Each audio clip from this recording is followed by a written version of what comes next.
नमस्कार साथियों, स्वागत है आप सभी का अंकित इंस्पायर्स इंडिया पर। आज देश में जहां तहां दबी जुबान हो या सोशल मीडिया पर प्रतिक्रिया हो, विपक्ष हो या फिर सत्ता पक्ष हो, मन में सबके एक सवाल है, लेकिन शायद पूछने का या तो मंच नहीं बचा है या फिर साहस। सवाल सिर्फ इतना कि हमारी जान इतनी सस्ती क्यों? हमारी जान जाने पर हम कुछ बोलते क्यों नहीं? यह सवाल आज क्यों किया जा रहा है? हमारी जान की कीमत लगाई क्यों जा रही है? भारतीयों की जान की कीमत किस पैमाने पर नापी जाती है? भारत जहां एक और दुनिया की पांचवी बड़ी अर्थव्यवस्था, दुनिया की सबसे बड़ी डेमोक्रेसी, दुनिया में सबसे ज्यादा पॉपुलेशन रखने वाला देश, दुनिया का लगभग हर छठा व्यक्ति भारतीय, उसके बावजूद भी भारतीयों की कीमत इतनी कम कि कंडोलेंसेस के लिए भी हम मुंह ताकते रह गए। बात कर रहा हूं मेरे प्यारे साथियों, हमारे देश के भारतीय क्रू के हाल ही में अमेरिकी हमलों में मारे जाने पर। आपको बीते दिनों की कुछ घटनाएं तो याद होंगी।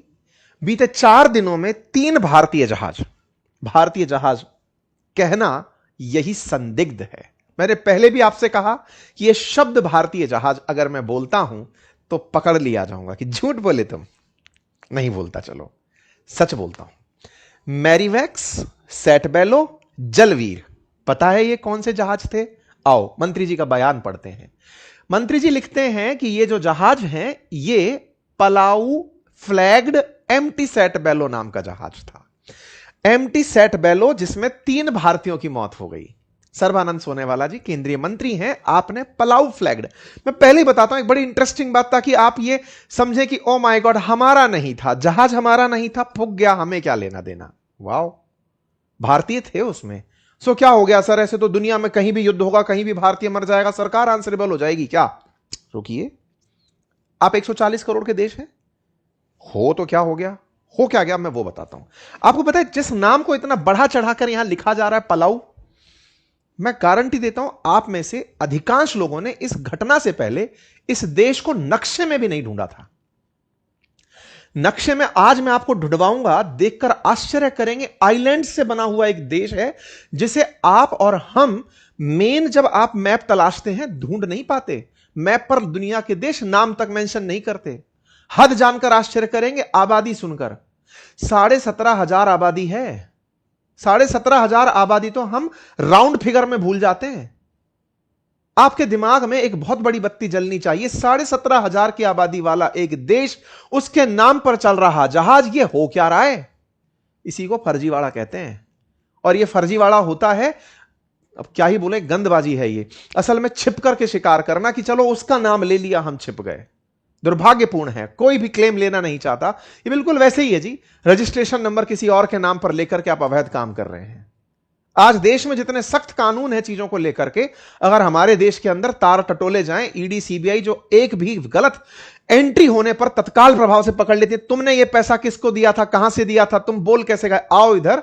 उन सबको अगर ये टास्क दे दिया जाए ना, ढूंढो इसके जहाज मालिक कहां के थे, ढूंढो कि यहां पर जुड़ी हुई कंपनियां राउंड फिगर में कहां कहां से जुड़कर आ रही थी, तलाशने निकलोगे तो रूट्स पता चल जाएंगे।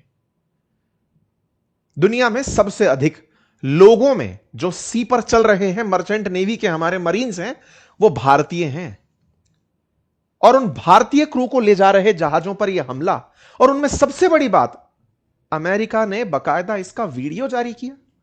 जारी इस तरह से किया कि देखो ये हमने हेलफायर मिसाइल दागी सैटबेलो पर। और आश्चर्यजनक किंतु सत्य, मैं आपके सामने वो ऑडियो चला नहीं सकता, आप अंदर से उद्विग्न हो उठेंगे। हमारे भारतीय क्रू, उनकी आवाजों में वो मर्मता जिसमें वो ये मदद के लिए रिक्वेस्ट कर रहे हैं कि हमारे जहाज पर आग लगी है, हम डूब रहे हैं, हमें बचाएं। दुर्भाग्यपूर्ण है। दुर्भाग्यपूर्ण यह है कि एक अमेरिका बम डालता है, बैठा हुआ है कोसों दूर, स्ट्रेट ऑफ हॉर्मुज में ब्लॉकेड लगाकर, निकलते जहाजों को आरोपित करके कि तुम ईरान का तेल ले जा रहे थे, इसलिए मैं तुम्हें मारने का हक रखता हूं। ना तो ये पानी अमेरिका की बपौती है और ना ही ईरान की। मर भारतीय रहे हैं। दुख इस बात का है कि चुप भी हम हैं। क्या लेकर बैठे हैं हम, क्यों दब रहे हैं हम, यह सवाल समस्त भारतीय पूछ रहे हैं। 3 दिन में 3 जहाज, इस पर मैंने कल भी सेशन किया था जब जहाजों पर हमला हुआ था, लेकिन भारतीय शब्द यूज नहीं किया था। कारण था, मुझे ही लपेटते कि आओ तुम्हें कैसे पता कि भारतीय हैं साहब, मैं तो ईडी सीबीआई में हूं नहीं। मैंने भी सेफ आपके सामने कहा भारतीय मारे गए साहब। चलिए मारते हैं, आगे बढ़ते हैं। अमेरिका का तो यह रुतबा है, अब तक जब से युद्ध शुरू हुआ है, संख्या में मीडिया में पढ़ रहा था 7 से अधिक भारतीयों की मौत हो चुकी है। कंडोलेंसेस जानते हैं हम, तीव्र प्रतिक्रिया देते हैं साहब। हम इतनी कड़ी निंदा करते हैं कि निंदा कड़ी हो गई है आजकल। निंदा को शर्म आने लगी है कि भयंकर निंदा करेंगे हम, इतनी भयंकर निंदा करते हैं हम। क्यों सर? सर हम चुप क्यों हैं? यह समस्त भारतीय जानना चाहते हैं। कुछ भारतीयों का इसके ऊपर बड़ा बचाव भी है कि भूल गए कि भारत ने इस युद्ध के काल में तेल के खरीदने में तमाम प्रकार के विकल्पों को खोल कर रखा है। भारत सबको साध कर चल रहा है। बहुत से लोग इस प्रतिक्रिया में यह भी कहते हुए पाए जाएंगे कि भूल गए एक समय भारत में इतने आतंकी हमले होते थे, आज हमारे देश में आतंकी हमले नहीं होते, भारतीय मर गए तो क्या हो गया। नहीं सर, ना तो हम आतंकी हमलों में मरने वालों के प्रति नफरत रखते हैं और ना ही इस तरह किसी की गुस्ताखी से मरे भारतीयों के प्रति अपने द्वेष को, अपने दुख को कम करते हैं। ये बड़ा सवाल है सर, और ये ऐसा सवाल है जो समस्त भारतीय पूछना चाहते हैं, जानना चाहते हैं कि आफ्टर ऑल आप बोलते क्यों नहीं है। हम समस्त भारतीयों को सरकार की तरफ, भारत के प्रतिनिधियों की तरफ बहुत ही गहराई से देखने का अब मन कर रहा है, और अंदर से इस भाव को फूट फूट कर जगह मिल रही है कि प्लीज बोलो ना, कुछ तो बोलो। मैं आपको कुछ एविडेंस देता हूं। आज ईरान के प्रति लोगों के मन में इज्जत क्यों बढ़ी, यह सोचने वाला विषय है। कारण सिर्फ एक, ईरान भयंकर सैंक्शंस झेला हुआ। हमारी मीडिया तो यह तक खबर चला देती है, अब नाम नहीं लेंगे झुंझुनाओं का, अदरवाइज खबर तो यह तक चल जाती है यहां ईएमआई पर रोटी खा रहे हैं लोग। उस ईरान ने जिसने इतने प्रतिबंध झेले कि उसकी मुद्रा इतनी डिवैल्यूएट हो गई, आज तक नहीं झुका। वो केवल इस रिवेंज में कि अमेरिका वालों तुम ही आओगे मनाने, हम नहीं आएंगे। हम समस्त भारतीयों में इतनी खुददारी तो है, अन्यथा ऐसे ही हमारी खुददारी की मिसालें नहीं दी जाती। हमने दुनिया को हर बार करके दिखाया है, हर बार खड़े होकर दिखाया है। अंग्रेज जब जा रहे थे तो कहकर गए थे कि अरे बहुत जल्दी बाल्कनाइज हो जाएंगे, इतनी सारी रियासतों से मिलकर बना भारत सरवाइव नहीं करेगा। हम सरवाइव करके दिखाए। हम वो देश हैं जो एकजुट रहकर दिखाए। हम वो देश हैं जिसने अमेरिका के द्वारा सुअरों को खिलाया जाने वाला PL-480 अनाज भारत को भेजा। उस समय भारत ने प्रतिज्ञा ली, जय जवान जय किसान, बनाएंगे अपना अनाज, करी हमने हरित क्रांति, और आज दुनिया को भोजन दे रहा है भारत। 3 साल का एक्स्ट्रा एडवांस लेकर जमा रखते हैं हम 140 करोड़ की आबादी के साथ। वो है भारत की जीजीविषा। इस जीजीविषा वाले भारत को, जिसने बहुत लंबे समय तक अमेरिका के नए राष्ट्रपति आने से पहले तक वैश्विक रूप से यह चाहा था, यह माना था, यह जाना था कि भारतीयों की दुनिया में इमेज जबरदस्त है, भारत को बहुत ही जुझारू व्यक्तित्व के रूप में देखा जा रहा है, भारतीयों को इस तरह से देखा जा रहा है कि यह एक दिन आने वाले समय का विश्व का लीडर बनेगा। आज लीडरशिप का सवाल खड़ा हो रहा है। जिस ईरान ने अपने लीडर को, सुप्रीम लीडर को खोया, तमाम संसाधनों को खोया, आज वो अमेरिका को अपने इशारों पर नचा रहा है। अमेरिका भी कम नहीं है। अमेरिका ने अपने पायलट्स के ईरान में गिर जाने पर करोड़ों डॉलर्स का तो इनाम रख दिया, बचाने के लिए रेस्क्यू छोड़ दिए, अपने उनको बचाने के लिए सबसे बड़ा मिशन चला दिया, बताने के लिए कि मैं अपने पायलट्स की जान के लिए कितना महत्वपूर्ण हूं, कितना उनको बचाना चाहता हूं। आज हमारे जो भारतीय मारे गए हैं अमेरिकी हमले में, वो भी पानी के जहाज के पायलट्स थे। एक अमेरिका है जिसके अपाचे हेलीकॉप्टर को ईरान निशाना बनाता है, वो बदले में राष्ट्रपति निकल कर आते हैं, कहते हैं कि नहीं साहब, हेलीकॉप्टर को मारा, हम मारने आएंगे और हम तीव्र प्रतिक्रिया देंगे। आप कहेंगे कि सर हुआ क्या है? ये लोग तो अपने काम को अच्छे से कर जाते हैं, हमारे साथ क्या हुआ है? यही तो आप और हम बैठ के जानना चाह रहे हैं कि हमारे साथ हुआ क्या है। आज समस्त भारतीय दबी जबान में एक ही सवाल, हो सकता है मंचों का अभाव हो सकता है तमाम प्रकार के भय हो, भय भी तो भर दिया गया है ना। उन तमाम बहों के बीच में भी सवाल पूछ रहा है, सर चुप क्यों हो? आपको पता है दुनिया के देशों में उनके नागरिकों की कीमत इतनी ऊपर है।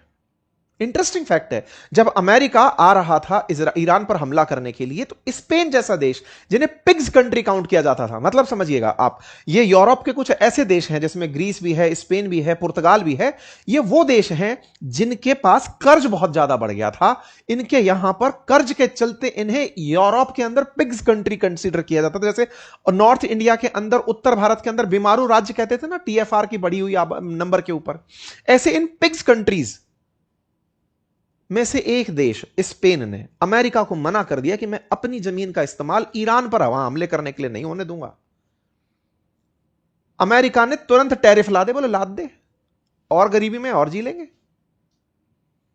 और एक उदाहरण देता हूं, इटली, मेलोडी इतनी चॉकलेटी क्यों है वाला इटली, इसके 2 ऐसे ही जहाज चलाने वाले पायलट्स ने या सीफेरर्स ने हमारे 2 नागरिकों को मार दिया, यह समझ करके कि समुद्री लुटेरे हैं। भारत ने अपने यहां पर उनको पकड़ने का चाहत रखा, रोक कर रखा। वो यहां से बोलकर गए कि साहब हम इटली जा रहे हैं वोट देने के लिए, हमें इजाजत दें।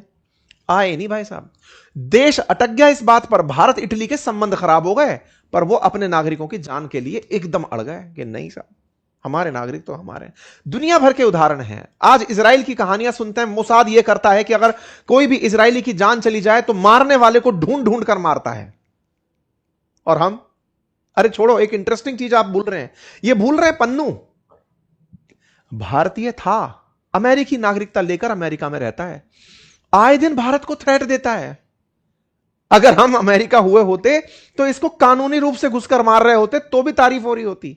हम इसको मरवाने के लिए हमारी इंटेलिजेंस एजेंसीज के ऊपर आरोप लगा, अमेरिका ने आरोप लगाया तुम्हारी इंटेलिजेंस एजेंसी अमेरिका में रह रहे हमारे आदमी को मारना चाहती।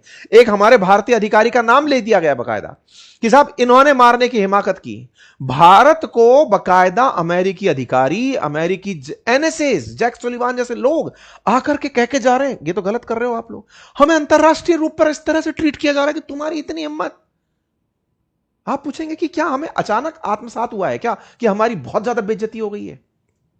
नहीं मेरे प्यारे साथियों, भारत की यह चुप्पी बड़े सवाल खड़े करती है। मैं आपको ज्यादा नहीं, थोड़ा सा पीछे लेके चलता हूं। बात 2013 की है।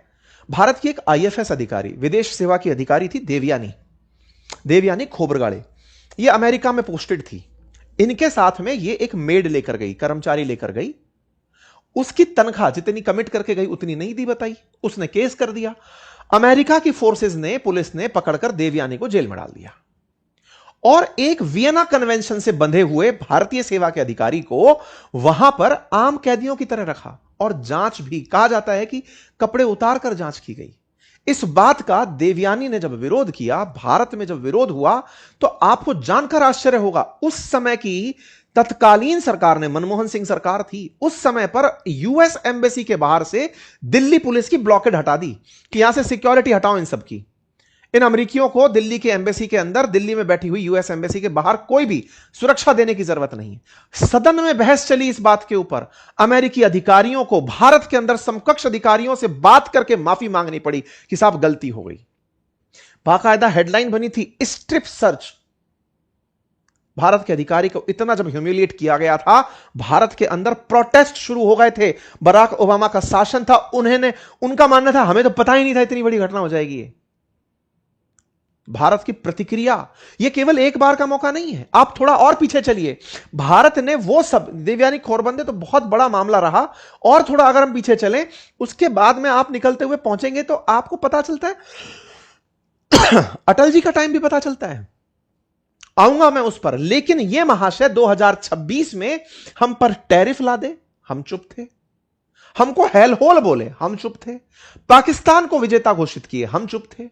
पाकिस्तान के साथ में हमारे इतने जहाज गिर गए, ये बोले, हम चुप थे। हमारे भारतीयों के ऊपर हमले अमेरिका कर रहा है, हम चुप हैं। और चुप होने के नाम पर प्रतिक्रिया स्वरूप यह शोभा नहीं देता। मतलब यह ऐसी बात है कि हमारी जितनी इतनी पावरफुल कंट्री, पावर और कुछ नहीं तो साहब हम वो देश के लोग हैं जिन्होंने जब पाकिस्तान से युद्ध लड़ा था ना, लाल बहादुर शास्त्री जी ने भारतीयों से आह्वान किया था कि हे भारतीयों, दिक्कत है हमारी सेना के पास, खाद्यान्न पहुंचाना है हमें। वो युद्ध लड़ने गए पाकिस्तान के साथ। भोजन का अभाव है, अगर आप मेरे साथ एक वक्त का उपवास रख सकते हैं ताकि हमारे जवानों को भोजन की सप्लाई बनी रहे। नारा दिया, जय जवान जय किसान। भारतीयों ने व्रत कर लिए थे, अपनी इज्जत बचाने के लिए एक वक्त का भोजन भारतीयों ने त्याग दिया था, और किसानों ने पूरी जुझारू पंथी से भोजन पैदा करके दिखाया था। युद्ध तब भी हमने लड़ा था, सरेंडर हमने तब नहीं किया था। बड़े सवाल हैं, और ये सवाल समस्त भारतीयों के मन में है। ये ऐसे सवाल हैं जिसके पास जाएंगे उतने बड़े सवाल बनेंगे। विदेश मंत्रालय इतनी पावरफुल पोजीशन में होने के बावजूद भी हमारी जितनी भी परेशानियां आए जा रही हैं। मतलब आप सोचिए कि हम कह रहे हैं पलाऊ फ्लैग्ड एक जहाज था जिसके पीछे, पलाऊ को मैं नक्शे पे दिखाऊं आपको, ये देखो, ये भारत मानचित्र में देखोगे तो देखेगा कि विशाल का है भारत। पलाऊ दिखाऊं, ढूंढो ढूंढो ढूंढो, यहां जाकर के कहीं आपको इत्तू सा पलाऊ, मतलब मैप में जिन्हें कभी आप डॉट समझ करके कंट्री नहीं मानते थे, ऐसा एक डेट डॉट सा देख, पलाऊ नाम है इसका। इसका विकिपीडिया पर जानकारी दिखाऊं, 17,695 की आबादी है। वर्ल्ड बैंक का मानना है 2024 की आबादी है ये इसकी है। इसके पीछे दुनिया का 15.9% ट्रेड हो रहा है। यह फर्जी देशों की तरह काम कर रहा है। कैसे कर रहा है समझाता हूं मैं आपको। कार जीप बस जब आप लेकर आते हैं, कई बार आपको पता चलता है ना, डिफरेंट स्टेट्स के अंदर कहीं टैक्स कम है, कहीं टैक्स ज्यादा है, ये सुना होगा। जहां कम टैक्स है कहीं ज्यादा टैक्स है, ये जब आप सुनते हैं तो इसी टैक्सेशन में कंट्रीज का नाम भी आता है। पानी के अंदर जब जहाज चलते हैं ना, तो वो जहाज क्या करते हैं, अपनी मर्जी माफिक झंडा लगवा लेते हैं। किस देश का झंडा? बोले जिसका सस्ता पड़ेगा उसका झंडा लगा लेंगे। फ्लैग ऑफ कन्वीनियंस कहते हैं इसे। फ्लैग ऑफ कन्वीनियंस क्यों अपनाया जाता है? दुनिया भर के लगभग 15.9% जो पानी के माध्यम से ट्रेड हो रहा है ना, वो पलाऊ के नाम पर हो रहा है। उसने कह रखा है फोन पे मांग लेना, मैं झंडा दे दूंगा, मतलब मुझे फीस दे देना, बस मैं आपको अपने जहाज को अपने यहां रजिस्टर कर लूंगा। ऐसे पलाऊ है, आप नाम नहीं जानते इनमें से कई देशों का। मार्शल आइलैंड ढूंढने निकलोगे नहीं मिलेगा, लाइबेरिया, माल्टा, बहामास कहां खोजोगे? इनके नाम पर दुनिया के इतने ट्रेड हो रहे हैं। क्यों हो रहे हैं? क्योंकि दुनिया के देश बचना चाहते हैं। अरे छोड़ यार इस कंट्री के पीछे, हम अपने देश के नाम पर अगर जहाज बुक कर लिए तो हमारे कानून उसको घेरेंगे, फिर हमारे यात्री, फिर तमाम प्रकार के प्रतिबंध, यहीं से शैडो फ्लीट बन जाती है। ओपन सीक्रेट कहते हैं जी इसे। इस ओपन सीक्रेट में हम इतने बड़े देश के नागरिक होकर कह रहे हैं पलाऊ का झंडा वाला जहाज था। अरे 17,000 आबादी थी सर। आप भी जानते हैं, हम भी जानते हैं, सब जानते हैं। दुनिया का 15% ट्रेड करने वाला अगर एक पलाऊ जैसा देश होता, क्या बात कर रहे हो सर, हैं? 1/6 ट्रेड दुनिया का जो देश कर रहा है 17,000 की आबादी के साथ, भाई साहब दुनिया के सबसे बड़े लोग वहां रह रहे होते। पर छुपो साहब इसके पीछे, पलाऊ फ्लैग्ड था। मान लिया साहब पलाऊ फ्लैग्ड था, नहीं पता झंडा पलाऊ का था, देश कौन सा था जहाज का नहीं पता, मरा जो था वो भारतीय था सर। इस व्यक्ति ने टैरिफ लगाए हम पर, हम टैरिफ के डर में शांत रहे। जानकारी समस्त भारतीयों को हो, अटल जी ने जब परमाणु परीक्षण करवाया था ना, अमेरिकियों ने लाद दिए थे हमारे ऊपर प्रतिबंध। माल नहीं खरीदोगे, माल नहीं बेचोगे। बोले ठीक है झेल लेंगे, कम से कम देश पर अब कोई आंख उठाकर नहीं देखेगा, इसलिए आत्मरक्षा के लिए परमाणु बम बनाया जा रहा है। आज के अंदर हमारे मन में सबसे भीषण डर, मतलब कई बार चुप्पियां भी कई सवालों के दायरे में पहुंच जाती हैं, और उनमें से अब जो विपक्ष एक बात घुमाता है कि एप्स्टीन फाइल के कारण ऐसा हो रहा है, अब हर किसी के दिमाग में सवाल घुसने लगा, कई वास्तविकता में तो फाइल में नाम नहीं है। अरे तो अगर फाइल में नाम भी है तो माननीय प्रधानमंत्री जी, आप सीएम रह चुके हैं, इतना टाइम रह चुके हैं कि आपकी लीगेसी अपने आप में एक डिस्कशन का विषय है। मतलब देश के लिए उपलब्धि में अभी यह सबसे बड़ा कारण गिनाया गया कि 12 साल तक आप पीएम के निर्वाचित भारत के अंदर सबसे बड़े प्रधानमंत्री पद पर रह चुके हैं। विचारणीय तथ्य यह है कि हमें अपनी इस लीगेसी को किसी के ब्लैकमेल में, हम देश के अंदर सिखाते हैं ना लोगों को साइबर फ्रॉड में नहीं फंसना है, हम भारत के अंदर सिखाते हैं ना कि आपको किसी ने हॉस्टेज बना लिया, ब्लैकमेल कर लिया, क्या मानक स्थापित करेंगे अगर एक बार के लिए इसके कारण पूरा देश कॉम्प्रोमाइज हो रहा हो। हम देश के लोगों को सिखा रहे होते हैं, साइबर सिक्योरिटी के नाम पर सिखा रहे होते हैं, बड़े बुजुर्गों को सिखा रहे होते हैं कि सुनो, अगर आपको किसी ने फ्रॉड के दम पर हॉस्टेज बना लिया तो आपको नहीं डरना है, 1930 पे कॉल करना है, यही सिखाते हैं। आप देश को कॉल करिए ना, एक दिन मन की बात कर ही डालिए, अगर कुछ ऐसा है तो बोल डालिए। एक दिन फोन पर हड़का ही दीजिए कि क्या ही जा रहा है, ले खत्म। अमेरिका है ये वो अमेरिका है। इस एप्स्टाइन के बारे में भी हम समस्त देशवासी बढ़िया से जानते हैं, और जो नहीं जानते हैं वो भी जान लीजिए।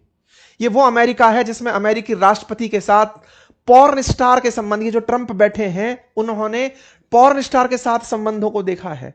पॉर्न स्टार ने आरोप लगाए, पैसे देके उसको चुप कराया, ये अमेरिका की चर्चा में रहा। उस अमेरिका में भारत के सांस्कृतिक मूल्यों को, हम अपनी छवि को बचाने के लिए कि वो हम पर आरोप लगा रहे हैं। बहुत बार इस देश ने तमाम प्रकार की चीजें देखी हैं। अगर कुछ ऐसा है कि इसके कारण हम चुप हैं, जवाब दीजिए, अन्यथा यह सवाल बहुत बड़ा बना रहेगा। यह सवाल इसलिए बड़ा बना रहेगा कि ये दुनिया के जो देश हैं जो चुप हैं, हम उनकी तरह चुप नहीं रह सकते। हमारी 90% इंपोर्ट ऑयल का है।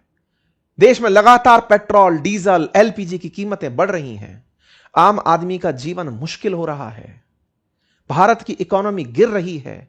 भारत से बहुत बड़ी मात्रा में, मैं गिनने बैठा था तो ये 3 लाख करोड़ रुपए इस ईरान वॉर के दौरान भारतीय बाजार से बाहर चले गए। इंडियन स्टॉक मार्केट धड़ाम स्थिति में जा रहा है। कल ही हम एक सेशन कर रहे थे, हमारा दूसरा जो चैनल बातें बाजार की, उस पर, कि भारत के इस युद्ध के दौरान भारत के अंदर से तो 3 लाख करोड़ भारतीय बाजार से बाहर चला गया। एफपीआई, फॉरेन पोर्टफोलियो इन्वेस्टर पैसा निकाल कर चले गए। इसी युद्ध से प्रभावित और देश हैं, साउथ कोरिया, जापान, ताइवान, उनका बाजार भागे जा रहा है। वहां आईटी स्टॉक्स में इन्वेस्टमेंट होता चला जा रहा है। तेजी से देश ऊपर बढ़ रहे हैं।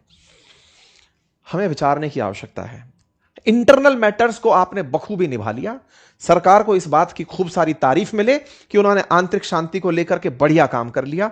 हमारे देश में सुरक्षा, शांति, आतंकवाद से लड़ने की क्षमता सब आ गई।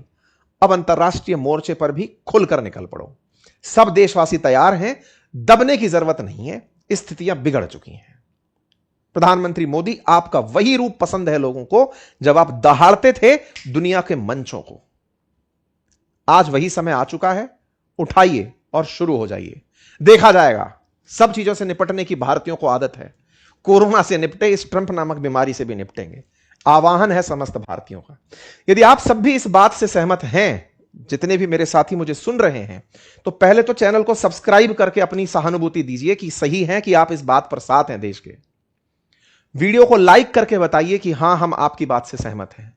कमेंट्स में अपनी प्रतिक्रियाएं देकर बताइए, और अगर आप मेरी बात से सहमत नहीं भी हैं तो भी कमेंट्स में अपनी प्रतिक्रिया दें और बताएं कि क्या बेहतर विकल्प हो सकता है। फिलहाल के लिए इतना ही। अपना ख्याल रखें। बहुत बहुत धन्यवाद।